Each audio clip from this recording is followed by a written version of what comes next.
नमस्कार, भरतपुर 05 के Facebook live में आप सभी का स्वागत है। मैं राजीव भट्ट, वीडियो जर्नलिस्ट बबलू अनुज के साथ। आज की चुनावी चर्चा में मुख्य बिंदु जो रहेगा, मुख्य विषय रहेगा जो बहस का, वो रहेगा भरतपुर विधानसभा में कौन सी पार्टी इस बार परचम लहराने वाली है। 2023 में चुनाव, अब नवंबर में चुनाव होने हैं, 25 नवंबर को, 3 दिसंबर को रिजल्ट आएगा, आप सभी जानते हैं।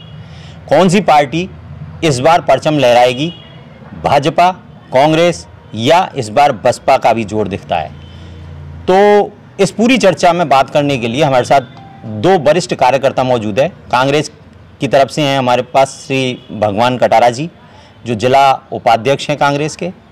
साथ ही भाजपा की ओर से हैं श्री प्रधान जी, हमारे पास सुनील प्रधान जी, जो जिला उपाध्यक्ष हैं भाजपा के।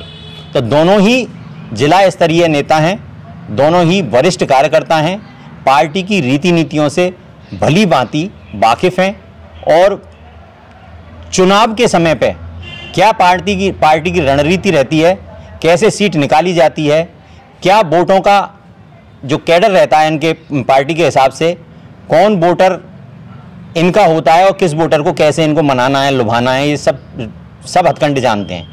दोनों ही वरिष्ठ कार्यकर्ता हैं और काफ़ी चुनाव लड़वा चुके हैं। हालांकि सुनील प्रधान जी जो हैं वो भाजपा की तरफ से कैंडिडेट भी हैं, मतलब उम्मीदवार के लिए उन्होंने टिकट के लिए मांग रखी है, फॉर्म भरा है। अब देखना ये होगा कि पार्टी क्या निर्णय लेती है। तो तमाम चर्चा में दोनों हमारे साथ हैं। सबसे पहले हम बात करेंगे सुनील प्रधान जी से। प्रधान जी, इस बार क्या स्थिति दिख रही है भरतपुर से? पहले तो मैं 05 चैनल, भरतपुर लाइव चैनल के आप भट्ट साहब को बहुत बहुत बधाई और बहुत बहुत धन्यवाद देना चाहता हूं। साथ ही जो कैमरामैन बबलू जी, इनको भी बहुत बहुत धन्यवाद देना चाहता हूं। जिस तरीके से रोज़ मैं देख रहा हूं आपके फेसबुक लाइव को, जिस तरीके भरतपुर के परिदृश्य को आप जनता के बीच में ले जाने का काम कर रहे हैं, इसके लिए आपको बहुत बहुत धन्यवाद, बहुत बहुत बधाई। आज का जो परिवेश है, जो राजनीतिक पार्टियों के बारे में, आप चुनाव की चर्चा के बारे में जो बात करना चाहते हैं, हमारा तो एक ही मकसद है, कैंडिडेट होना अलग चीज़ है, पार्टी जिसको भी टिकट देगा।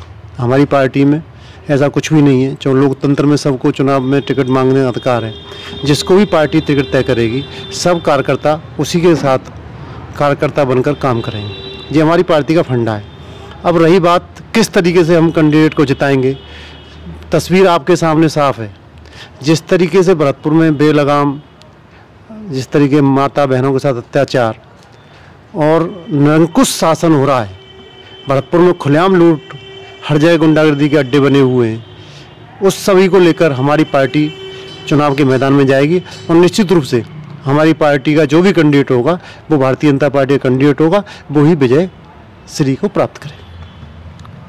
बीजेपी जो मुद्दे को लेकर जा रही है चुनाव में, वो आपके सामने रखे गए। मैं आपसे पूछना चाहता हूँ, आपका कैंडिडेट कौन हो सकता है?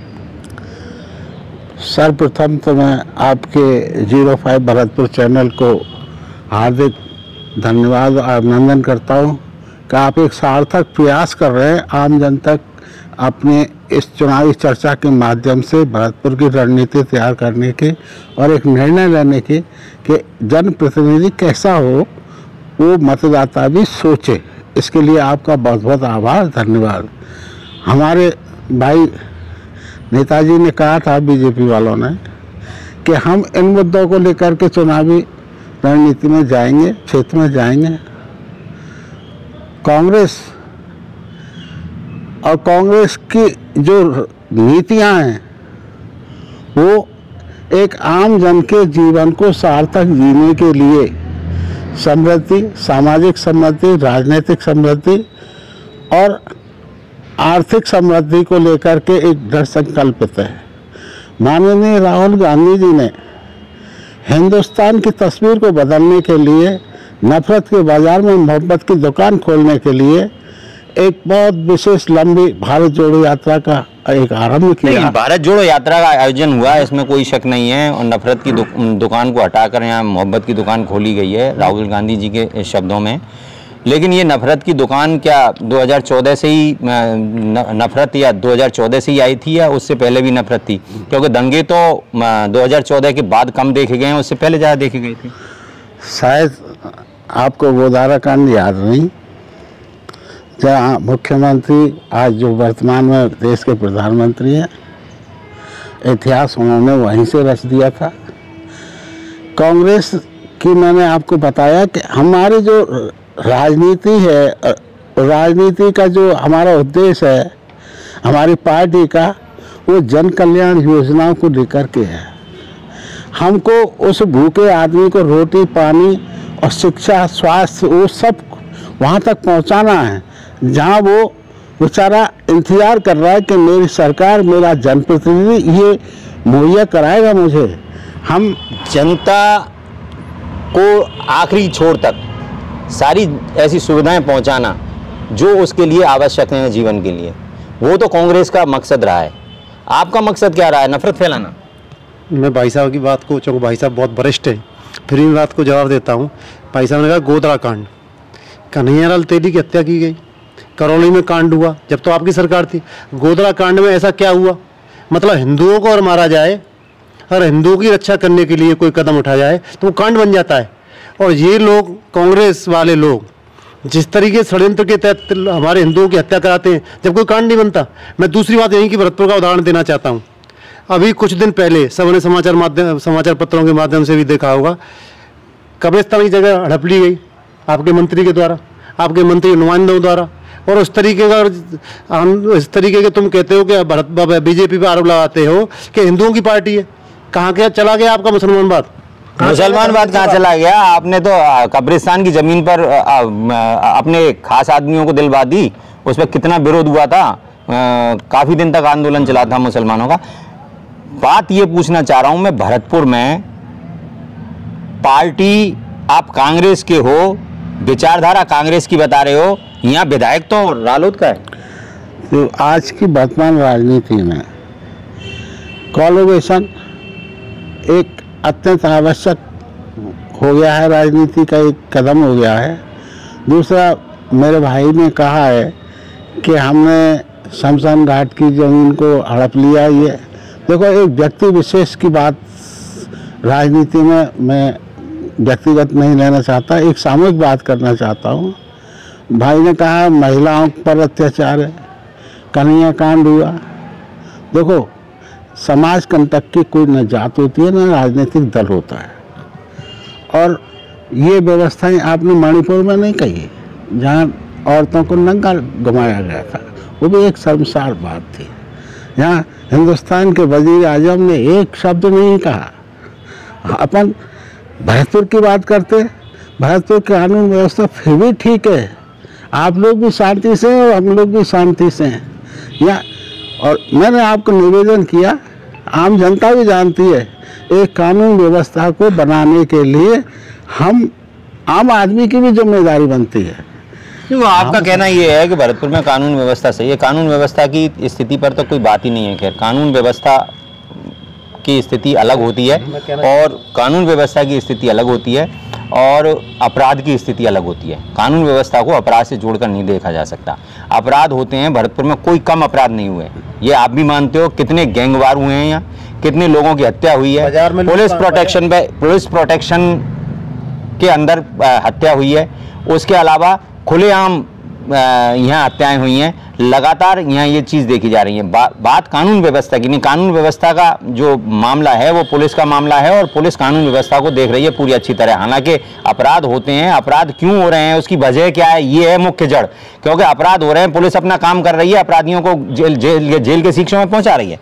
लेकिन आपसे मैं ये पूछना चाहता हूँ कि आपने जिस आधार पर कहा था, मैं आपसे भरतपुर की बात करना चाहता हूं। मैं ना तो राष्ट्रीय राजनीति की बात कर रहा हूं, ना स्टेट की राजनीति की बात कर रहा हूं, मैं आपसे भरतपुर की बात कर रहा हूं। भरतपुर की बात ये है कि भरतपुर में आपके कौन कौन से कैंडिडेट हैं? कोई आपने यहाँ से कोई पैनल बना के भेजा होगा, किसकी संभावना सबसे ज़्यादा लग रही है कि आपको यहाँ कोई कैंडिडेट ऐसा मिले जो कि जो समस्याएं जो आपने बताई उन समस्याओं पर अंकुश लगा सके? देखिए, भरतपुर में भारतीय जनता पार्टी का जो भी कैंडिडेट होगा, ऐसा नहीं है, राष्ट्रीय नेतृत्व तय कर रहा है और 1-2 दिन में सूची आने वाली है। जो भी नेतृत्व मतलब भरतपुर में राजनेता आएगा, निश्चित रूप से पार्टी बड़े निखार के और बड़े निष्ठावान कार्यकर्ताओं को जब चुनाव मैदान में भेजेगी। ये तो रही हमारी भारतीय जनता पार्टी की। मैं भाई साहब से पूछना चाहता हूँ एक शब्द अपने आपके माध्यम से 2 सवाल करना चाहता हूँ कि क्या कांग्रेस वालों को पता है क्या कैंडिडेट होगा, कौन कैंडिडेट होगा कांग्रेस का कौन कैंडिडेट होगा, ये पूछना चाह रहे हैं, आप क्लियर कर दें। ऐसा है कि ये निर्णय हाईकमान करता है, कार्यकर्ता के पास ऐसा कोई पैमाना नहीं है। आपका भारतीय जनता पार्टी का कौन कैंडिडेट होगा, इसमें भी अभी आप भी संशय में रहेंगे। भैया बंसल होंगे या गिरिधारी तिवारी जी होंगे या आप होंगे, ये निर्णय हाईकमान का है, हमारे हाथ की बात ही नहीं है। नहीं, आपके कांग्रेस की बात हो रही है, कांग्रेस का रहेगा या रालोद का रहेगा, गठबंधन का? ऐसा है, ये राष्ट्रीय स्तर पर हमारे जयंत चौधरी जी और राहुल गांधी जी, अशोक गहलोत जी और सचिन पायलट जी, इनमें बैठ करके इस बात पर चर्चा होगी और जो निर्णय होगा वो सार्थक है। लेकिन हमारा कांग्रेस जन एक संकल्प लेकर बैठा हुआ है कि हम हाईकमान के विपरीत तो जाएंगे नहीं। हमारे लिए तो जो भी आ जाएगा, हाईकमान का निर्णय आ जाएगा कि आपका कांग्रेस के सिंबल पर ये है या आप अन्य किसी जिससे समझौता होगा वो है, हम सार्थक प्रयास करेंगे। हम कांग्रेस की सरकार में अपने भरतपुर विधानसभा के जनप्रतिनिधि को एक कड़ी और एक मजबूत मतलब आप इस बात को एक्सेप्ट कर रहे हैं कि कांग्रेस इतनी बड़ी पार्टी, इतनी पुरानी पार्टी, रालोद का पहली बार कैंडिडेट 2018 में आया, रालोद का कोई जनाधार आपके हिसाब से है कांग्रेस के बराबर? आपको बता दूं ना, आज की राजनीति अलायंस किसका बनता है, अलायंस किसका बनता है? देखो, अलायंस में जो रणनीति है, चुनावी रणनीति है, सत्ता में काबिज होने के लिए जो रणनीति है, उसमें कई बार ऐसा भी किया जाता है कि अपनों को छोड़ करके, त्याग करके, हमने सोनिया गांधी ने प्रधानमंत्री पद को त्यागा था।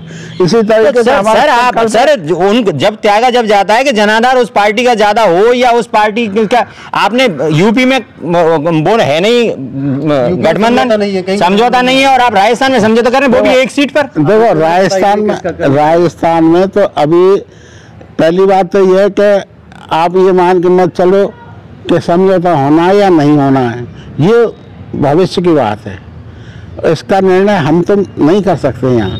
लेकिन मैंने तो एक ही बात कहा है कि अगर यहाँ ज़रूरत पड़ी, कांग्रेस कैंडिडेट लड़ाई ठीक है, अगर बहुसंख्यक जाट बाहुल एरिया है यहाँ, अगर जयंत चौधरी अपना प्रतिनिधित्व दे करके कांग्रेस को अगर मजबूती दे रहा है तो उस मजबूती को कांग्रेस क्यों नहीं लेगी, क्योंकि हमें तो राजस्थान का एक नया विकास करना और भरतपुर में जो वर्तमान विधायक है, जो राज्य मंत्री के, मतलब यहाँ जो वोटिंग होगी वो जयंत चौधरी के चेहरे पर होगी, सुभाष गर्ग के चेहरे पर नहीं होगी, आपके पार्टी के कैंडिडेट के चेहरे पर नहीं होगी। मैंने आपको एक ही निवेदन किया है, मैंने ये कहा है कि हाईकमान हमारा जो निर्णय करेगा, चेहरा किसका है, चेहरा तो राज्य सरकार के नेताओं का या केंद्र सरकार के, केंद्र के नेताओं का होता है। यहाँ ये तो इनका साफ कहना था कि जयंत चौधरी ने अगर पार्टी को मजबूती दिया, इसका मतलब ये एक्सेप्ट कर रहे हैं कि बीजेपी कांग्रेस का यहाँ दिवालिया निकल चुका है और यहाँ जयंत चौधरी की चलेगी, ये तो इनका कहना है। क्योंकि जयंत चौधरी का, जिसने पहली बार 2018 में पहली बार जयंत चौधरी के साथ में, कुल मिला के रालोद के साथ में यहाँ गठबंधन हुआ है और उनको लाया गया, और किन परिस्थितियों में लाया गया ये जनता जानती है। जनता, आप सब जानते हो कि किन परिस्थितियों में रालोद के कैंडिडेट को यहाँ उतारा गया था, क्योंकि कांग्रेस के सीधे गेट से एंट्री नहीं हो पा रही थी, इसलिए पिछले गेट से एंट्री मारी गई थी, वो आप सब लोग जानते हो, ये तो कोई बात दिक्कत नहीं है। लेकिन सबसे बड़ी बात ये है कि कांग्रेस से भी अगर टिकट मिल रहा है तो यहाँ जो भी बैठता है कांग्रेस की तरफ से स्पोक्समैन या आप कह दो जो भी यहाँ कैंडिडेट बैठता है इस सीट पर, वो यही कहता है कि कांग्रेस की तरफ से भी एक ही नाम है जो सबसे ज़्यादा चर्चा में है, वो है डॉक्टर सुभाष गर्ग का, और रालोद से अगर गठबंधन हो जाता है तो भी डॉक्टर सुभाष गर्ग का। तो निश्चित रूप से यहाँ कांग्रेस गौण हो चुकी है। आपकी पार्टी भाजपा में भी कम खींचतान नहीं है भाई साहब?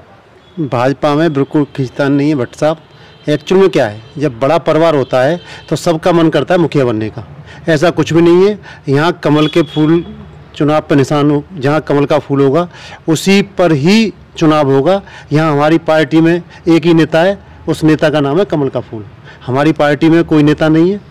दूसरी बात, मैं आपसे निवेदन करूं, भाई साहब से निवेदन करना चाहता हूं कि कभी कभी तो ऐसा लगता है, आप कहते हैं राष्ट्रीय लोकदल का प्रत्याशी था सुभाषकर, लेकिन जब वो आपकी टीम बनती है कांग्रेस की, उसमें पूरा प्रतिनिधित्व सुभाषकर का रहता है। मेरी तो ये समझ में नहीं आता है सुभाषकर राष्ट्रीय लोकदल का है या सुभाषकर कांग्रेस का है, ये मेरी समझ में नहीं आता है।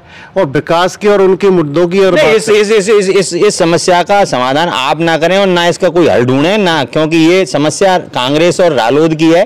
क्योंकि अभी कांग्रेस के जो कार्यकर्ता हैं, वरिष्ठतम कार्यकर्ता हैं, ये जो भी इस समय जुड़े हुए हैं या जो भी कांग्रेस की मानसिकता रखते हैं, वो खुद नहीं जानते बेचारे, वो खुद कंफ्यूज हैं इस मामले में। तो इसमें तो आपको कोई चिंता करने की जरूरत ही नहीं है। मैं आपसे एक बात पूछना चाहता हूं कि आपने कोई ऐसा कैंडिडेट यहाँ किसी ने अपनी कांग्रेस पार्टी ने कभी इस बात की मांग उठाई कि भाई यहाँ कांग्रेस का कैंडिडेट होना चाहिए, यहाँ रालोद का क्यों? ऐसा है कि कांग्रेस ने जब ये चुनावी प्रक्रिया में टिकट प्रत्याशियों का आवेदन मांगे हैं तो शुरुआत तो कांग्रेस ने यहीं से कर दी है और 26 लोगों ने हमारे यहाँ से टिकट मांगे हैं। और इनमें ऐसा नहीं कि वो कोई लोकदल के हों या किसी हों, प्योर कांग्रेस के लोग हैं, निष्ठावान कार्यकर्ता हैं, चाहे वो किशोर शर्मा जी हों, चाहे धर्मेंद्र शर्मा जी हों, चाहे चंद्रकांत शर्मा जी हों, चाहे बबीता शर्मा हो, 26 हैं, सुबोध चंद्र सौरिया जी एडवोकेट हों, जो भी है मिशन लेके चल रहे हैं। हमारा मिशन है कि एक राजस्थान को, जो भी कांग्रेस की सरकार बने उसका मुखिया उस राजस्थान को एक नया आयाम दे, आमजन सुखी रहे, आमजन को शिक्षा मिले, आमजन को स्वास्थ्य मिले और आमजन बेरोजगारी का जो है उसको भी एक अवसर मिले रोजगार प्राप्त करने का। हम उसमें बात करते हैं, हम ये नहीं करते कि हमको मूर्तियां बनानी है या हमको किसी तरीके के एक धर्मवाद की राजनीति करके हिंदुस्तान को बांटने की बात नहीं करते। राजस्थान का मुखिया किसको मान लें आप? अगर आपकी बात भी में भी माने जाए कि अगर दोबारा रिपीट करती है कांग्रेस, तो कांग्रेस का मुखिया चेहरा कौन होगा राजस्थान में? देखो, एक मुख्यमंत्री बनाने के लिए एक प्रणाली है, एक तरीका है। विधायक जीतते हैं, जीतने के बाद में फिर वो अपना नेता चुनते हैं, वो उनके अधिकार क्षेत्र की बात है। हम यहाँ बैठे बैठे जनप्रतिनिधि हमारे चुन के जाएंगे, उनका एक विशेष अधिकार होता है कि वो हाईकमान को अवगत कराएं। 100 सीटों पर सिंगल नाम गए थे, किसके नाम गए थे? किसको उठा के फेंका था? राहुल गांधी जी ने, आपके सर्वमान्य नेता हैं, उन्होंने क्या कहा था? क्या राजस्थान में यही है क्या? बस और कोई कॉम्पिटिटर नहीं है क्या इनका? आपको मालूम है ना CWC की मीटिंग में क्या हुआ था? आप सब जानते हैं। दोबारा लिस्ट मांगी गई, उसका वो मांगे गए, 2-2 पैनल तो नाम मांगे गए। क्यों मांगे गए? फिर इसका मतलब जो जिसके नाम से चुनाव किसके नाम से लड़ा जाएगा, जिसके सबसे ज्यादा विधायक होंगे वो तो CM का चेहरा तो वही हो गया ना। देखो, राहुल गांधी राजनेता की जगह हिंदुस्तान के निर्माणकर्ता के रूप में अपना संदेश दे रहे हैं और जाने जाएंगे आगे के भविष्य में भी। राहुल गांधी ने ये नहीं कहा कि ये गलत हैं, उन्होंने कहा ये वो पुराने हैं, लेकिन नौजवानों को राजनीति में कब महत्वता मिलेगी, इसलिए वो ये कह रहे थे कि इसमें कुछ नया परिवर्तन करिए, है ना। 7 विधानसभाएं हैं जी, 7 विधानसभाओं में से यहाँ चुनाव चाहे बीजेपी लड़े या कांग्रेस लड़े या बसपा, जातिगत समीकरणों के आधार पर टिकट वितरण होता है। ये आप भी जानते हैं और ये भी जानते हैं। क्या आपको मालूम चाहिए सारी जातियों को, जो मेन मुख्य जातियां हैं, जो ज़्यादा तादाद में हैं, उनको उनका प्रतिनिधित्व मिलना चाहिए? इस बात से आप सहमत हैं? अब हमारी पार्टी में अब के सभी को प्रतिनिधित्व मिलेगा। जो ज़्यादा बहुमत में हैं जातियां हैं उन सभी को प्रतिनिधित्व देने का प्रयास किया जाएगा। हमारी 3 सीटें डिक्लेयर भी कर दी गई हैं, डी कुमेर, नगर और बैर, और बाकी की लिस्ट आज सुबह शाम में आने वाली है। सारी टिकट डिक्लेयर कर दी जाएंगी। इसके बाद भी कांग्रेस से ज़्यादा हमारे कैंडिडेट डिक्लेयर हो गए पूरे राजस्थान में। दूसरी बात मैं ये करूँगा, भाई साहब कह रहे थे राहुल गांधी सर्वमान्य नेता हैं, कहाँ गए थे सर्वमान्य नेता जब पत्थर पड़ते थे सैनिकों के, क्या स्थिति थी सैनिकों की।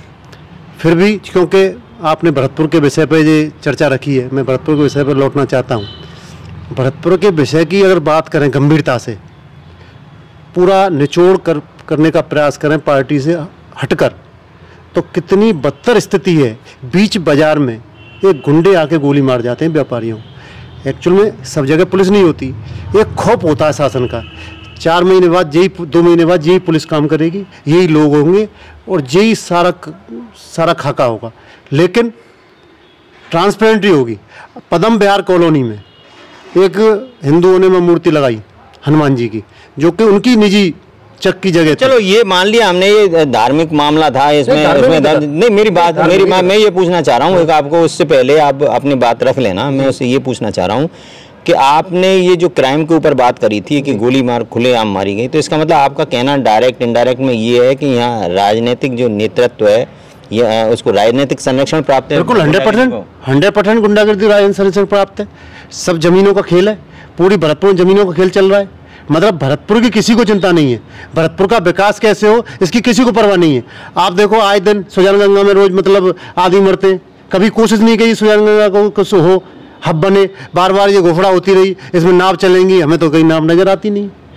आपकी जो अपनी जसवंत प्रदर्शनी है इसको भी बंद करने का प्रयास किया। सुजानगंगा की नाम में अगर आप में से कोई भी हमारा ऑनलाइन जो दर्शक जुड़े हुए हैं, जो अगर सुजानगंगा की अंदर नाम में अगर बैठ के किसी ने सैर की हो, या किसी ने फव्वारों का आनंद लिया हो सुजानगंगा में, या किसी ने लाइटिंग का आनंद लिया हो, तो जरूर कमेंट्स करें, क्योंकि ये आरोप लगा रहे हैं कि सुजानगंगा पे नाव नहीं चली थी। कांग्रेस वाले कहते हैं सुजानगंगा में नाव भी चल रही है, उसके फुहारे भी चल रहे हैं, चारों तरफ लाइटिंग भी हो रही है, और मां सुजानगंगा को द्रव्यवती की तर्ज पर, जयपुर की इसी तर्ज पर इसे एक बड़ा पर्यटक स्थल बना दिया गया, चारों तरफ चौपाटी बना दी गई है। वो अलग बात है कि वो बिना परमिशन के बनाई गई हों, बिना ASI की परमिशन के बनाई गई हों, ऐसी टंकी के नीचे बनाई गई हों जिन टंकी पे स्पष्ट रूप से लिखा हुआ है, डिपार्टमेंट लिखा हुआ है कि ये क्षतिग्रस्त है, ये कभी भी हादसाग्रस्त हो सकती है, इसके नीचे खड़े ना हो, उसके नीचे 50 लाख की आप चौपाटी बना देते हैं, वो अलग बात है। लेकिन विकास हुआ है, विकास करना है, विकास को तरीके से करना है कि सिस्टमेटिक ढंग से करना है, ये इस पर कोई गौर करना है नहीं करना है, ये प्रशासन का काम था और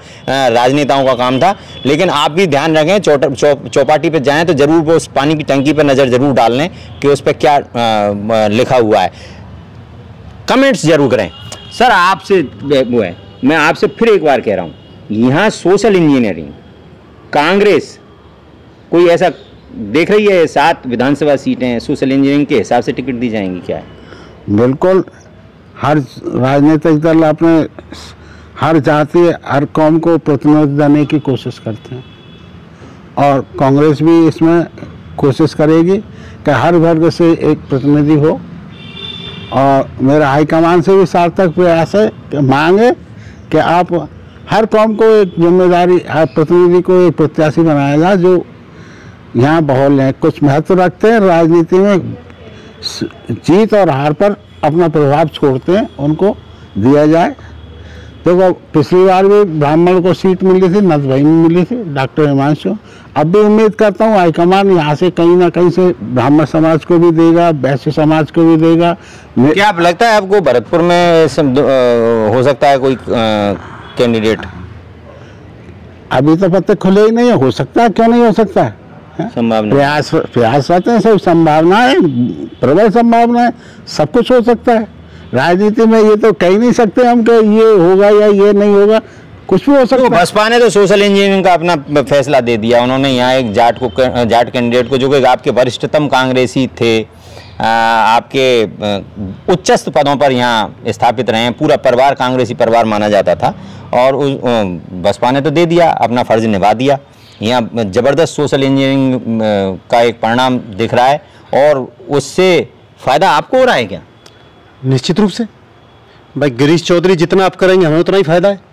आप पे अपने कैंडिडेट नहीं रुक रहे हैं, आपकी पार्टी के उप महापौर हैं और आपकी पार्टी से कई पदों पर वे रहे हैं, और वे आज बसपा में चले गए, उसका सीधा सीधा लाभ हमें मिलेगा, 100% मिलेगा। तो क्या ऐसा तो नहीं है कि गिरीश चौधरी ने पहले भाजपा में भी कोशिश की हो, नहीं नहीं, भाजपा में कभी उन्होंने कोशिश, या फिर भाजपा वालों ने सलाह दे दी हो कि तुम्हें नहीं नहीं नहीं, ऐसी कोई बात नहीं। ये तो अपने विवेक से काम करता है। ये तो सलाह दी होगी तो कांग्रेस वालों ने दी होगी। ऐसा तो नहीं है कि भाजपा वालों का और इनका कोई ऐसा गठबंधन चल रहा हो कि कांग्रेस से ही सलाह दी होगी। कांग्रेस पास कोई कैंडिडेट नहीं है, उनको पता है सुभाष गर्ग कांग्रेस से आएगा तो सुभाष गर्ग आएगा, लोकदल से आएगा तो सुभाष गर्ग आएगा। अगर अगर अगर अगर अगर कार्यकर्ता का सम्मान होता कांग्रेस में तो मेरे ख्याल से गिरीश जी को बसपा ज्वाइन नहीं करनी पड़ती। आप गिरीश जी की बात क्यों ले रहे हैं बसपा में, है? ये तो राजनीति का जब टाइम आ जाता है, चुनावों का, लोकतंत्र का जिसमें समय आता है ना, तो कुछ फुदक के इधर जाते हैं, कुछ फुदक के इधर आते हैं। बरसात का खेल है ये, है ना। ठीक है, हो सकता है हम और आप संतान हमारी है, ये जरूरी है कि वो हमारे रास्ते पे चले, नहीं चले वो उसको अपना नहीं। भाई गिरीश जी की चर्चा तो यहाँ इसलिए आनी है ना कि गिरीश जी ने समीकरण भी तो निजी हित के लिए वो अपना आदमी अपना व्यक्तिगत कदम उठा रहा है, जा सकता है। लोकतंत्र इसमें क्या है, ये तो है नहीं कि साहब मैंने ये बॉन्ड भर दिया है कि ये भाई साहब बीजेपी में ही रहेंगे, ये बॉन्ड भर रहे हैं, कल को इनका क्या भरोसा है? ये तो अपने स्वार्थ और हित के लिए राजनीति में कोई बाबाजी तो आते नहीं। बिल्कुल सही बात है। स्वार्थ के लिए गिरीश चौधरी उसमें जा सकते हैं, बसपा में जा सकते हैं। अपने क्या कहते हैं डॉक्टर सुभाष गर्ग कांग्रेस के लिए से टिकट मांगते हैं, नहीं मिलता है तो बस वो जो वो तो देखो यहाँ मुद्दा दूसरा है। गिरीश चौधरी गए अपने हित के लिए, सरकार कांग्रेस का हाईकमान, राजस्थान हाईकमान या केंद्र हाईकमान, वो सत्ता के लिए अपना जनप्रतिनिधि जिताने के लिए वो कार्य कर रहे हैं, तो वो एक सामूहिक निर्णय है। मैं एक बात एक से बड़ी सिंपल सी बात पूछना चाहता हूँ, इसमें दर्शक भी शायद इस बात को महसूस करेंगे कि इस वक्त आज की डेट में जिन 26 आदमी या आपने जितने भी कैंडिडेट बताए थे जिन्होंने टिकट के लिए अप्लाई किया है, उसमें डॉक्टर सुभाष गर्ग का नाम है क्या? डॉक्टर सुभाष गर्ग ने भी अपना आवेदन दिया कांग्रेस के लिए। उसने अपना आवेदन ब्लॉक कांग्रेस के लिए दिया। मैं ब्लॉक कांग्रेस का पदाधिकारी नहीं हूँ। नंबर 1 नंबर जो नहीं, मैं ये कह रहा हूँ मेरी सुनो, डॉक्टर सुभाष गर्ग कांग्रेस समर्थित ही कैंडिडेट थे पिछले चुनाव में। अब भविष्य बताएगा कि वो समर्थित होंगे। मेरा क्वेश्चन आप नहीं समझ पाए। मेरा क्वेश्चन सीधा सा है बिल्कुल कि यह अप्लाई किया है टिकट के लिए डॉक्टर सुभाष गर्ग ने, वो कांग्रेस से किया है क्या? ब्लॉक कांग्रेस में कर रहा है तो कांग्रेस से ही होगा, या कांग्रेस के प्राथमिक कार्यकर्ता प्राथमिक सदस्य हैं क्या? देखो, संयुक्त प्रत्याशी के रूप में उन्होंने अपना आवेदन किया होगा, जहां तक मेरा मानना है, क्योंकि मैं उस कमेटी में ब्लॉक अध्यक्ष ब्लॉक की कार्यकारिणी में नहीं हूँ, और जिले की जो कार्यकारिणी बनी है वो इस आवेदन की तिथि के बाद में बनी। ऐसा भी संभव हो सकता है कि आप ज्वाइंट प्रतिनिधि के रूप में वो करें। आप पार्टी के कार्यकर्ता नहीं है, पार्टी का अलायंस भी अभी नहीं है, अभी आप अलायंस की बात ही चल रही है। अभी जयंत चौधरी 5-5 सीट मांग रहे हैं, अभी कांग्रेस देने के लिए तैयार है नहीं है, वो एक अलग मैटर है। लेकिन अगर सुभाष गर्ग, डॉक्टर सुभाष गर्ग कांग्रेस से प्रत्याशी के रूप में यहाँ से टिकट मांगने के लिए कर रहे हैं और प्राथमिक सदस्य नहीं है, तो ये तो एक बड़ी विचित्र स्थिति होगी। सुनिए, प्राथमिक सदस्य क्या,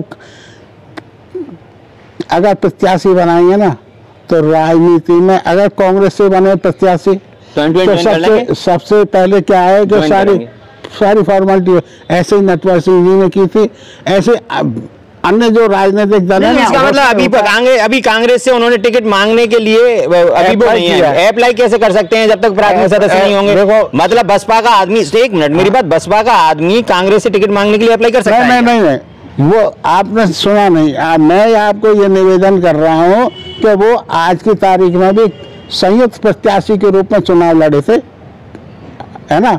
और अब वो राष्ट्रीय लोक दल के कार्यकर्ता थे, राष्ट्रीय लोक दल के सदस्य थे। पहले कांग्रेस के भी मेंबर थे वो, है ना। तो छोड़ दिया ना, कांग्रेस छोड़ने के बाद ऐसा ही जब आदमी को संयुक्त प्रत्याशी की नहीं बनेंगे और कांग्रेस अगर समझौता नहीं हुआ तो कांग्रेस से भी लड़ेंगे। चलो, मैं हो सकता है मैं नहीं समझ पा रहा हूँ इनका क्या पॉइंट है, और या ये समझाने में पूरी तरह से सक्षम नहीं हो पा रहे हैं मुझे, क्योंकि मैं इतना राजनीति में जानता नहीं हूँ और भाई साहब बहुत अच्छी तरह जानते हैं और जनता आप सब जानते हैं। आपको देखना चाहिए ये तो कि वास्तव में कांग्रेस का नाम डॉक्टर सुभाष गर्ग, रालोद का नाम डॉक्टर सुभाष गर्ग, ये और तमाम जो 26 लोग हैं जो जिन्होंने पार्टी के लिए टिकट के लिए मांग रखी है, वो सब गौण हो गए। ये सारा खेल क्या चल रहा है अब ये आप देखिए, किसका चल रहा है, कैसे चल रहा है, इस पर कमेंट जरूर करना है। अगर भाई साहब बात से सहमत हो तो कमेंट्स करना, और अगर मेरे क्वेश्चन से आप जरा भी नाराज हो तो वो उसको भी कमेंट्स करना, मुझे क्रिटिसाइज करना। अब सबसे बड़ी बात आपके सामने एक बड़ा प्रश्न ये है कि यहाँ तो चलो चल रहा है, यहाँ तो 2-2, 3-3 वो चल रहे हैं मामले, लेकिन आपके यहाँ जो मामला साफ रूप स्पष्ट रूप से देखा जा रहा है कि आप किस आधार पर कह रहे हैं कि आप यहाँ चुनाव निकाल जाओगे या आपका कैंडिडेट निकाल जाएगा। चुनाव कैंडिडेट कैसे निकाल सकता है? संघर्ष किसी ने किया हो यहाँ 5 साल तक विजय बंसल अपने होटल से नहीं निकले, किसी भी ऐसे एजिटेशन किया हो, कोई जनता के समर्थन में किसी उसमें आए हों, हमने नहीं देखा, ना किसी मीडिया ने देखा 5 साल तक विजय बंसल। रही बात गिरधारी तिवारी का, जरूर संयोग देखा गया है कि वो जगह जगह जब भी कोई भी बात हुई, चाहे वो इसकी कब्रिस्तान की बात हुई या चाहे कोई भी बात हुई हो, किसी भी नगर निगम के मामले में हुई हो, कहीं सिमको के मामले में हुई हो, वो जरूर हर मंच पे वहाँ दिखाई देते थे। उसके अलावा और भी जो कैंडिडेट हैं उन्होंने कहीं ना कहीं किसी न किसी मंच पर किया होगा। तो आपको क्या लगता है सबसे ज़्यादा संभावना किसकी बनती है? किस आधार पर, किस जो सिलेक्शन का जो पार्टी का वो क्या रहता है, वो कैसे सिलेक्शन करती है पार्टी? देखिए, आपने बड़ा सही क्वेश्चन पूछा है। पार्टी का जो सिलेक्शन रहेगा, पार्टी ने एक सर्वे कराई है, और एक सर्वे नहीं, कई सर्वे हुई हैं। उन सर्वे के आधार पर पार्टी टिकट देगी। जो भी सर्वे में फर्स्ट नंबर पर आएगा, क्योंकि सर्वे बड़ी गोपनीय तरीके से कराई गई है, अमित शाह की सर्वे हुई है, उसमें सर्वे में जो भी वहाँ आएगा उसको टिकट मिलेगा। आप निश्चिंत रूप से रहिए, आपका मन, भरतपुर का मन जो चाहता है उसी के अनुरूप टिकट मिलेगी। निश्चित रूप से भारतीय जनता पार्टी का परचम भरतपुर में लहराएगा, और भरतपुर का विकास।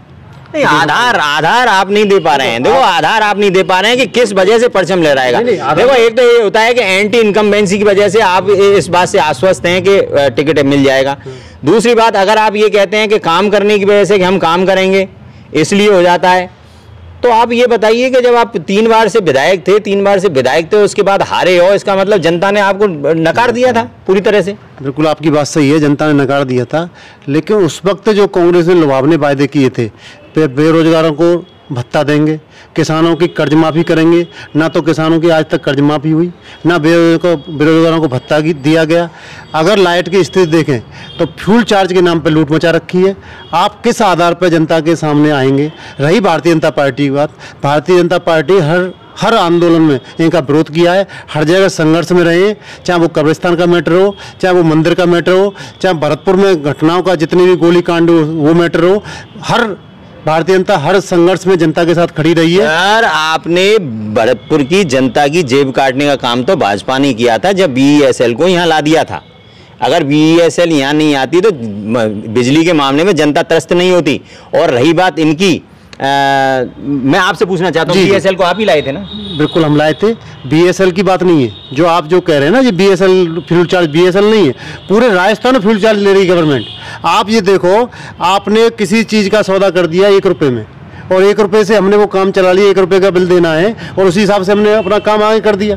अब उसके बाद आप लगा के भेज रहे हो कि आप 6 महीने बाद और 1 साल बाद कि हमने बिजली हमारी तेज़ हो गई थी, इसलिए हमने कोयला हमारा महंगा आया था, इसलिए उसका फ्यूल चार्ज के रूप में चार्ज दो। आप देखो ना, नहीं, फ्यूल चार्ज के रूप में जनता परेशान है, इसमें कोई शक नहीं है। जनता परेशान है, फ्री बिजली के नाम पर ठगी की जा रही है, जनता परेशान है। जब बिल उठा के देखा जाता है ना, तो उसमें फ्री बिजली 100 यूनिट तो फ्री बिजली है मिनिमम। अगर इतने यूनिट से ऊपर बन जाता है तो मिनिमम चार्जेज हो जाते हैं उसको, वो जो फ्री होते हैं।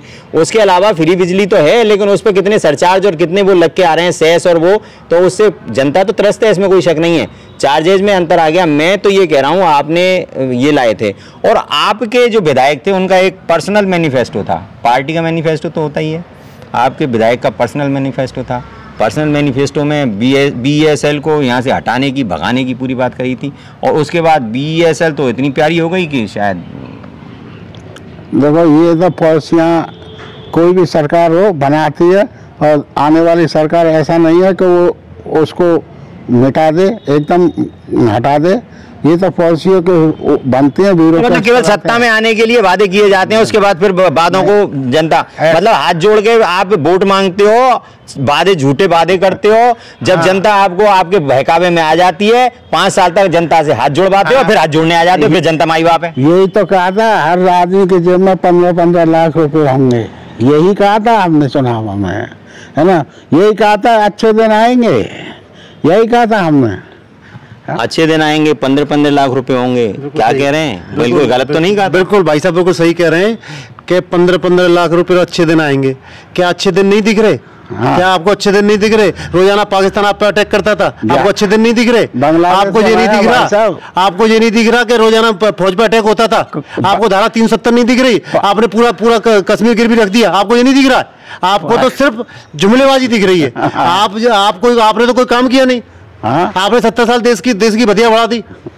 अगर भारतीय जनता पार्टी काम करती है तो आपको बुरा लगता है। 15 लाख रुपए बीजेपी वालों के पास ही आए थे या सब जनता के पास आए? नहीं, इनके कांग्रेस वालों के पास आए थे, इन्होंने डलवाए थे ना। कांग्रेस वालों ने हमेशा पैसा डलवाया है, गरीबों से छिना के और अमीरों की झोली भरी है।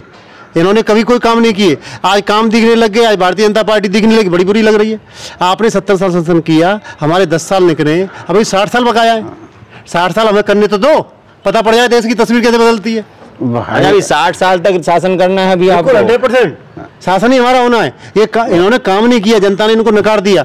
आज रोडों की स्थिति, कितने नेशनल हाईवे, कितने हाईवे बन रहे हैं, आपके समय में कहाँ गए? आप पूरा वो खाका तैयार करके देख लो। चलो अपन भरतपुर पे आ जाते हैं। बात दूसरी बात मेरे पहले इस बात का जवाब तो दे दूं। बताएं। कि जितनी भी संपत्ति कांग्रेस ने आज़ादी के बाद यहाँ सुनी बनती थी, नेहरू ने आदमी भारत के निर्माता के रूप में बहुत कुछ विकास किया भारत का, है ना। और वो सारी जो भारत की सरकार के जो प्रतिष्ठान थे, है ना, उन प्रतिष्ठानों को अपने 4 यार दोस्त हैं उनको कैसे ऐश करो, तुम्हारे दिन अच्छे आ गए, है ना। सर तो मैं आपसे ये पूछना चाह रहा हूं, की बात कर रहा हूँ। भरतपुर में जितने भी कांग्रेस के विधायक रहे या मंत्री रहे, MP रहे, उन्होंने विकास कार्य किया। बाबू राज बहादुर जी कांग्रेस के मैन थे, उन्होंने सिमको को लाए, GW लाए, और सुजानगंगा की एक ड्राई पोर्ट के बंदरगाह का एक कल्पना थी बाबू राज बहादुर जी के, वो चले गए। उस परिकल्पना में तो कहीं सहयोगी डॉक्टर ये कुमार नटवर सिंह भी रहे थे। हाँ, उसके बाद नटवर सिंह जी आए। नटवर सिंह जी ने ये यहाँ जो अपना बनाया पेट्रोल डिपो, उसके मार्फत नगर निगम की जो इनकम बढ़ी, चुंगी बढ़ी, भरतपुर के सड़कों का विकास हुआ सबका।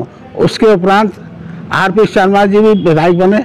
RP शर्मा ने भी सड़कों का नहर परियोजना में काम किया। रतन सिंह जी आए मेंबर ऑफ पार्लियामेंट बन के, उन्होंने सब कुछ धो दिया, क्योंकि यहाँ NCR में इसको शामिल करा दिया। रतन सिंह जी ने चंबल परियोजना का एक तोहफा दिया। उसके बाद मेगा हाईवे वगैरह ये सब रतन सिंह जी ने प्रयास किया। अब क्योंकि हमारा जो जनप्रतिनिधि है वो पढ़ा लिखा शिक्षाविद है, उसने अब जो आप इतिहास उठा के देखो, जितने भी विधायक बने, चाहे बीजेपी के बने, चाहे कांग्रेस के बने, इतिहास को छोड़ो, हम वर्तमान की बात कर रहा हूँ। राजस्थान सरकार के बजट का बहुत सारा हिस्सा भरतपुर को मिला है और विकास के लिए मिला है। इसीलिए ये लगातार ये जो हॉस्पिटल है, जो आरोप लग रहे हैं ये पार्षदों की तरफ से, उसमें कांग्रेस के भी हैं, बीजेपी के भी हैं, सब पार्षद ही बता रहे हैं कि सारा फंड जो है वो इधर उधर कर दिया गया। राजनीति में आरोप लगाना बहुत मामूली बात है। आरोप लगना, सर आप क्या कहना चाह रहे थे? बिल्कुल भाई साहब सही कह रहे हैं, राजनीति में आरोप लगाना बहुत छोटी बात है, हर आदमी आरोप लगा देता है, लेकिन आरोप को सिद्ध करना बहुत बड़ी बात है। आप यहाँ सफाई हो रही थी, पहले आपने एक कंपनी हायर की चंडीगढ़ से, आज चंडीगढ़ कंपनी कितना अच्छा सफाई कर रही है। आप यहाँ के लड़के बेरोजगार कर दिए, चंडीगढ़ से कंपनी को ले आए। आप क्या संदेश देना चाहते हैं? आप कह रहे हैं कि यहाँ का हमारा जो मंत्री रहा, आप एक शिक्षक की सोच पर आप प्रश्न चिन्ह लगा। नहीं, मैं सोच पर प्रश्न नहीं लगा। मैं ये कहना चाहता हूँ कि वो मंत्री नहीं रहा, मिनी मुख्यमंत्री था। मिनी मुख्यमंत्री रहते हुए भी आप पर सुजानगंगा का उद्धार नहीं हुआ। कब उद्धार करना चाहते हैं? आप रतन सिंह की बात लेके आए, रतन सिंह ने इतना अच्छा काम कर दिया, एनसीए लगवा दी। आज भरतपुर की स्थिति ये है, कोई भी रोजगार आप नहीं खोल सकते, आप अपनी फैक्ट्री में जनरेटर नहीं चला सकते, और जब तक भरतपुर में फैक्ट्रियां नहीं होंगी, रोजगार के साधन नहीं होंगे, निश्चित रूप से भरतपुर का विकास नहीं होगा। आपने विकास के लिए क्या किया? आपने बेरोजगारी दूर करने के लिए क्या किया? कितनी फैक्ट्री लेके आया? बेरोजगारी दूर करने के लिए कोई काम नहीं हुआ, क्योंकि यहाँ देखो इको फ्रेंडली रोजगार लग सकते थे। भैया मेरे ये कह रहे हैं कि यहाँ रोजगार लिए कोई इंडस्ट्रीज नहीं, कुछ नहीं। केंद्र सरकार की प्रदूषण कंट्रोल की, भारत सरकार की, भारतीय जनता पार्टी मोदी सरकार की भी पॉलिसी यही है। पॉलिसी तो ये है, लेकिन इको फ्रेंडली तो एक सेकंड है ना, ये पॉलिसी है। ताजमहल नजदीक है TTZ, हाँ, उसके हिसाब से यहाँ कोई ऐसी फैक्ट्रियाँ तो बन नहीं सकती। दूसरा, जिस तरीके से हमारे यहाँ का जो जनप्रतिनिधि है डॉक्टर सुभाषकर एक कल्पना और एक सपना सजे बैठे हुए हैं कि भरतपुर को शिक्षा का हब बनाया जाए, और इसमें प्रयास भी है। आपका मेडिकल कॉलेज आ गया, आपका इंजीनियरिंग कॉलेज, मेडिकल कॉलेज तो इनकी देन है, कॉलेज भारतीय जनता पार्टी की देन है, संभाग भारतीय जनता पार्टी की आगे बढ़ा। देखो, संभाग भारतीय जनता पार्टी ने बनवाया, medical college Bharatiya Janata party ने बनवाया, engineering college Bharatiya Janata party ने बनवाया। आपने किया क्या? भैया मेरे, आपने सिर्फ सुविधाओं का विकास किया। भैया मेरे, देश को आजाद कांग्रेस ने कराया है ना। सुनो, तो कांग्रेस ने कराया, व्यक्तियों ने नहीं कराया, किसी ने कोई काम नहीं किया, कांग्रेस ने सारा काम किया। देश का बंटवारा किसने कराया? हिंदू मुसलमान किसने फैलाया? अगर तुमको बंटवारा ही कराना था, तो आपको बंटवारा ही कराना था, तो आपने पाकिस्तान में मुसलमान क्यों नहीं भेजे? आपने हिंदू वहां से क्यों नहीं लाया? हिंदू कितने रह गए पाकिस्तान में? मैं ये पूछना चाहता हूँ आपसे, पाकिस्तान में कितने हिंदू रह गए? पाकिस्तान में कितने हिंदू थे, कितने रह गए? आप हिंदुओं में कितने मुसलमान थे, कितने हो गए? आप कौन सी पॉलिसी अपनाना चाहते हैं? आपने देश को गिरवी कर दिया। पॉलिटिक्स में उत्तेजित नहीं, आप मुझसे बुजुर्ग हैं, आप बुजुर्ग हैं, आपने दुनिया देखी, हम तो आपसे बहुत छोटे हैं। लेकिन आज देखो, आज देश किस दिशा में जा रहा है, देश किस दिशा में जा रहा है। गंभीरता से सोच के आप सोचो, गंभीरता से सोचो, उत्तेजित मत हो। मेरा कहने का तात्पर्य यही है कि जहाँ तरक्की होती है, डेवलपमेंट होती है, कुछ परिवर्तन होते हैं, निश्चित है। आप छोटे थे तो आपके फादर ये कहते बेटा ये काम कर देना, ये मत कर देना, है ना। उसके बाद आप थोड़े से एज में आए, आपने इग्नोर करना शुरू कर दिया, फिर आप अपने जीवन को सार्थक जीने के लिए आए, तो फिर आपने अपने माता पिता को गौर कर दिया। सिस्टम यही है ना। लेकिन मैं ये कह रहा हूँ, सब बातों से सहमत हूँ, सब बातों से सहमत हूँ, लेकिन मैं ये एक बात पूछना चाह रहा हूँ, अगर कोशिश करते हैं अपन इनको सबको नेशनल पॉलिटिक्स और राजस्थान की स्टेट पॉलिटिक्स छोड़ के अपन भरतपुर की पॉलिटिक्स तक सीमित रहें, क्योंकि ये चर्चा का जो मुख्य विषय है ना, वो विषय से भटक रहे हैं हम लोग। अब मैं भटकना नहीं चाहता, मैं ये चाहता हूँ आप केवल एक बात का जवाब दें, डॉक्टर सुभाषगढ़ ने भरतपुर में रोजगार के लिए कुछ किया, यस और नो? यस किया है। डॉक्टर सुभाषगढ़ ने रोजगार के लिए कोई भी रोजगार के साधन उपलब्ध नहीं कराए गए, ये तो सबके सामने खुली किताब है। ब्रज औद्योगिक एरिया जहाँ है नहीं, उसकी कई बार मांग की, व्यापारी कई बार उनसे मिलने गए, आपने कोई औद्योगिक एरिया नहीं बनाया। तो जब तक औद्योगिक एरिया नहीं होगा, जमीन नहीं होगी, तो जनता सब जानती है। जनता से मेरी अपील है, आप अगर डॉक्टर सुभाषगढ़ ने रोजगार के साधन यहाँ ईजाद किए हों, कोई ऐसी फैक्ट्री, कोई ऐसी जो कि इको फ्रेंडली हो, क्योंकि यहाँ TTZ और उसकी वजह से NGT की वजह से यहाँ फैक्ट्रियाँ वैसी प्रदूषण की इकाई नहीं लग सकती, कुछ एरिया यहाँ नहीं लग सकता जो भरतपुर से 12-15 किलोमीटर के दायरे में नहीं है। तो निश्चित रूप से अगर यहाँ कोई ऐसी इंडस्ट्रीज लगी हों जो कि इको फ्रेंडली हों, तो आप ज़रूर कमेंट्स कीजिएगा, उनका समर्थन कीजिएगा डॉक्टर सुभाषगढ़ का। और अगर नहीं लगी हैं तो ज़रूर इस बात का भी यहाँ कमेंट्स कीजिएगा कि डॉक्टर सुभाषगढ़ ने रोजगार के लिए कुछ नहीं किया। सर रोजगार क्या आप बता रहे थे, क्या रोजगार के लिए ऐसा है कि डायरेक्ट तो रोजगार कोई यहाँ मजदूर पैदा करने का उद्देश्य नहीं है डॉक्टर सुभाषगढ़ का। वो शिक्षा का हब बना करके एक सपना देख रहा है कि यहाँ का जो युवक है वो पढ़ लिख करके विद्वान बन के और अच्छे उस पर आए। ऐसा कौन सा जो भरतपुर के युवा ने औद्योगिक दृष्टि से संपन्न होकर के कहीं का नाम नहीं करा? 60 से 60% के आसपास जो हैं युवा हैं इस समय वोटर। आप जो भी बात करेंगे युवा वोटिंग करेंगे और युवा ही निर्णय करेंगे। आपके भाग्य का मतलब कांग्रेस के भाग्य का फैसला भी युवा करेंगे और बीजेपी के भाग्य का फैसला युवा ही करेंगे। और गिरीश जी के बसपा के बाद का फैसला भी युवा करेंगे। भरतपुर की बात कर रहा हूँ मैं पर्टिकुलर, आप समझिए इस बात को। भरतपुर को, युवा को आज नौकरी की आवश्यकता थी। भरतपुर को हब बनाने की, पढ़ाई का हब बनाने की बात वो चलता, पैरेलल चलता, लेकिन आज नौकरी चाहिए थी जिससे कि वो अपना पेट पाल सके, अपने परिवार को कर सके, शादी ब्याह कर सके, अपना घर बसा सके।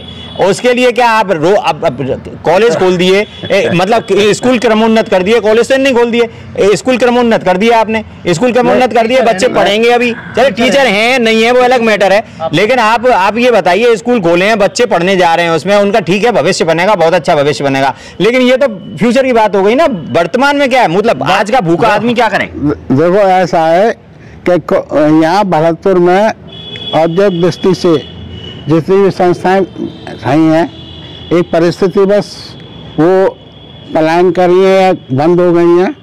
अब क्योंकि वो प्रदूषण का मामला था, अब जो है काम धीरे धीरे होता है, सार्थक परिणाम आपके आने वाले। तो एक काम तो बताओ कि कौन सा काम हुआ है जो कोई इंडस्ट्रीज का कोई उन्होंने शिलान्यास ही किया हो कोई इंडस्ट्रीज के लिए? इंडस्ट्रीज तो यहाँ हो ही नहीं सकती। नहीं, इको फ्रेंडली इंडस्ट्रीज हो सकती है, क्यों नहीं हो सकती यहाँ पे? देखा उसके लिए एक प्लान होता है, वो प्लान नहीं था कांग्रेस के पास, वो भेजा होगा, वो वादे पे पूरी तरह से फेल रहे हैं, इसका मतलब ये है।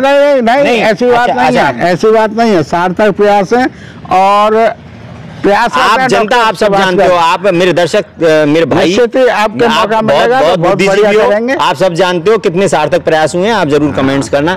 सर, आपकी तरफ से ये रतन सिंह जी जब यहाँ एमपी थे तब ये एनसीआर में आया था भरतपुर, ठीक है। एनजीटी के जो भी मानक थे वो उस समय लागू हुए थे जी।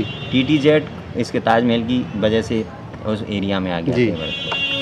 मैं ये कह रहा हूँ, आपके बाद में सरकार, कांग्रेस के बाद में बीजेपी की भी आई थी जी। बीजेपी की सरकार में यहाँ क्यों नहीं ये रोजगार के साधन उपलब्ध कराए गए, रोजगार का यहाँ विकास किया गया, क्यों? आप भी तो 5 साल आनंद लेके गए थे। बिल्कुल आपकी ठीक बात है। अगर एनसीआर की बात करें, मथुरा और आगरा की दूरी बराबर है, लेकिन मथुरा एनसीआर में नहीं है। मथुरा में रोज़गार खुल सकते हैं, भरतपुर में रोज़गार नहीं खुल सकते अभी, क्योंकि बार बार एनजीटी वाले आए थे अभी, जो हमारी भी फैक्ट्रियाँ हैं, और फैक्ट्रियों में जो जनरेटर हमें रखना इसलिए ज़रूरी है, अगर 1 घंटे के लिए या 10 मिनट की भी लाइट चली गई तो फैक्ट्रियों में जनरेटर रखने पड़ते हैं। उन जनरेटरों पे सब लोग सील लगा के गए। उसके बाद हम लोगों ने एक प्रयास भी किया जयपुर तक, तो यहाँ की गवर्नमेंट की तरफ से वहाँ एक वो जाना है, नोटिफिकेशन जाना है, इन्होंने आज तक वहाँ नहीं दिया। दूसरा क्या है, ये तो एनसीआर का इसलिए मजे ले रहे हैं कि एनसीआर का जो पैसा आता है उस एनसीआर के पैसे से भरतपुर का विकास होना था, लेकिन वो पैसा कहाँ गया पता नहीं। रही हमारी गवर्नमेंट की बात, गवर्नमेंट में नहीं हुआ, जब भी तो बदलाव हुआ। तुम तो कुछ करते भाई, हमारे यहाँ तो विधायक रहा, इनके यहाँ तो मिनी मुख्यमंत्री रहा, इन्होंने क्या सार्थक प्रयास किए भाई रोजगार के? भाजपा ने 5 साल तक विकास नहीं किया भरतपुर का, उसका खामियाजा भाजपा को भुगतना पड़ा। कांग्रेस सत्ता में आई, कांग्रेस के नेताओं ने भी यहाँ केवल वायदे किए, उस पर खरे नहीं उतरे। अब फैसला आपको लेना है, जनता सब जानती है, आपको फैसला लेना है। कांग्रेस को जिताना है, कांग्रेस के कैंडिडेट को जिताना है, या भाजपा के कैंडिडेट को जिताना है, या कोई तीसरे कैंडिडेट को ही फायदा पहुंचाना है। हालांकि तीसरे कैंडिडेट को जो फायदा पहुंचाने वाली बात है, वो तो तीसरा जो कैंडिडेट है, बसपा का कैंडिडेट जो है, जो इस बार आया है, अब उसके ऊपर निर्भर करेगा कि उसको वोट का जो उसका जो कोर वोटर है वो कितना उसकी तरफ मूव हो सकता है। क्योंकि सबसे बड़ी बात ये है कि अब तक जो बसपा के कैंडिडेट यहाँ आए भरतपुर में, उन सब का स्कोर मैक्सिमम 35,000 तक रहा है। अब ये देखना होगा, यहाँ सोशल इंजीनियरिंग जो मायावती बसपा की तरफ से की गई है, उस सोशल इंजीनियरिंग में जाट प्लस जाटव कितने आते हैं, या जाट और ब्राह्मण का कोई कॉम्बिनेशन बैठता है, या फिर जो वैश्य कैंडिडेट हैं वो कहीं अपना जाटमों को अपने तरफ कहीं कराने में, कैसे भी किसी भी नीति से कराने में अपने पक्ष में वो होता है। तो अब सबसे बड़ी बात यह निर्णय आपको लेना है, ध्यान आपको देना है कि 5 साल बसपा ने, इसने बीजेपी ने भी शासन किया था, 5 साल कांग्रेस ने भी शासन कर लिया। यहाँ एनजीटी और टीटीजेड के बाद भी रोजगार के कोई साधन युवाओं के लिए उपलब्ध नहीं कराए गए, दोनों की तरफ से नहीं कराए गए। इस बार आरोप भ्रष्टाचार के भी काफी लगे हैं।